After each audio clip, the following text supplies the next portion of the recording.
बा विठ्ठला तूच आता विटेवरून खाली उतर आणि MSRDCच्या अधिकाऱ्यांना अर्धवट राहिलेल्या पुलाचे काम दाखव, कारण तुझ्या पायाशी लीन होणाऱ्या भाविकांचा जीव.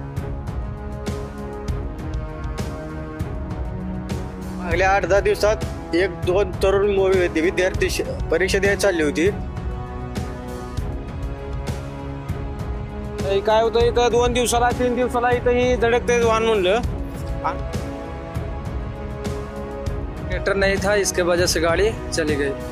15 दिवसात बी गाडी धडकली, त्या 2-3 जण मिली. थंबनेल वाचून धक्का तर बसला नाही ना?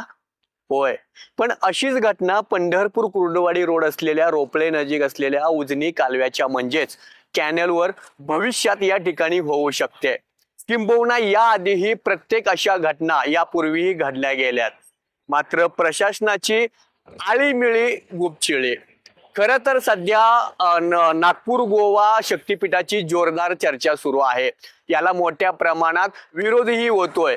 मात्र तो महामार्ग होणारच, आणि तो कशासाठी होणार ते स्वाभिमानी शेतकरी संघटनेचे अध्यक्ष माजी खासदार राजू शेट्टी यांनी सविस्तरपणे माहिती सांगितली गेली आहे. मूळ मुद्द्यावर येऊया.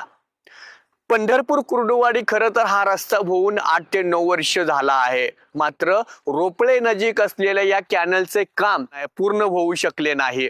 काही महिन्यांपूर्वी माढा मतदारसंघाचे आमदार अभिजित पाटील यांनी MSRDCच्या अधिकाऱ्यांना संपर्क साधत आणि त्यांच्याच पाठपुराव्यामुळे ह्या कॅनलवरील पुलाचे काम सुरू झाले.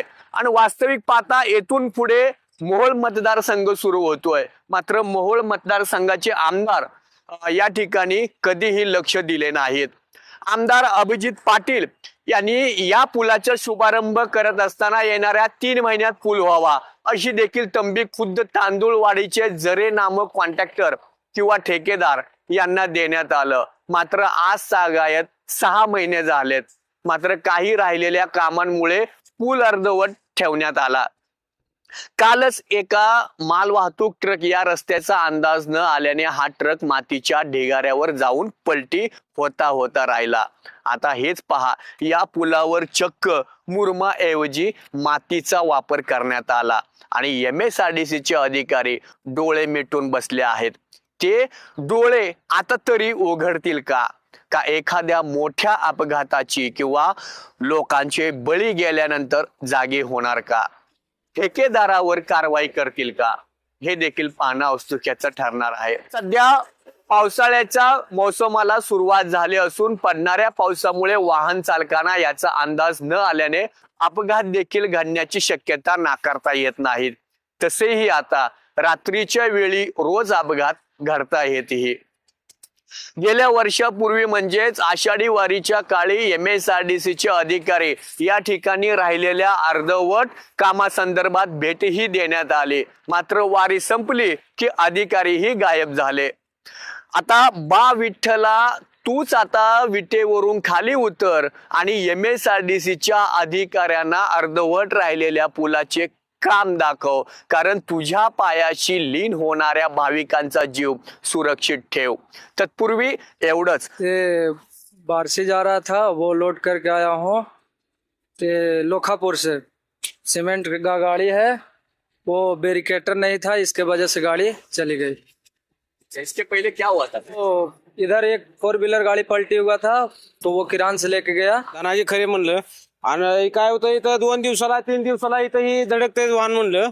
आणि रोडचं ही काय काम व्यवस्थित नाही, ते डिवायडर नाही, काय नाही इथं, काय मोहर मुरुम टाकला नाही, काय नाही. हे गाडी मोहर जाऊन खाली गेली. मागडल्या 15 दिवसात बी गाडी धडकली, त्या 2-3 जण मिली.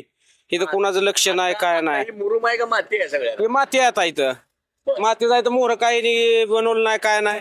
तिकडे आड्या डिवायडर टाकलं नाही तर त्यामुळं कॉन्ट्रॅक्टर कोण येत नाही तिथं. हा, इकडे कोण काय लक्षच नाही. मागल्या आठवड्यात 2 मोठे काय झालं? मागल्या 8-10 दिवसात 1-2 तरुण विद्यार्थी परीक्षा द्यायला चालली होती. त्याला ही मुरुम भरल्यामुळे काय कळलं नाही.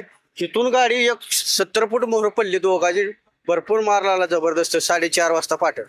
अक्षरशः इतकी वाईट अवस्था आहे. ह्याला डिवायडर नाही तर किंवा लाल पट्ट्या लावलेल्या नाही किंवा रेडियम लावलं नाही. इतकं दुर्लक्ष आहे की इथं बहुत ऍक्सिडेंट भरपूर होतात आणि ह्याची दखल व्यवस्थित घ्यायला पाहिजे. एकतर कॅनल जवळ आहे, मध्ये गॅप आहे. त्याच्यापुढे काय काय करतील आपण? यावेळेस काय काम चालू झाल्यापासून बरेच नुकसान म्हणजे लोकांचा अपघात झाले. काय असतंय, गाड्या फास्ट येते त्या दोन्ही बाजूने बी, गाड्या आवरत नाही त्यांना. 100चं स्पीड कमी कशी होणार आहे एवढ्या एवढ्यात? आणि त्याला मोहर रेडियम लावलं असलं तर ती व्यवस्थित होतंय ना. आमदार लोकांनी काय ते काम चालू केलंय मला, पण ठेकेदारांनी काम व्यवस्थित पूर्ण केलं नाही ना. नाही ना, लक्ष आहे मला, पण ती कसं आहे, काम ज्याला दिलंय काम त्याने व्यवस्थित पार पाडलं पाहिजे किंवा त्याला हे सुरक्षेसाठी काहीतरी इथं पाहिलं ना, लावलं पाहिजे ना.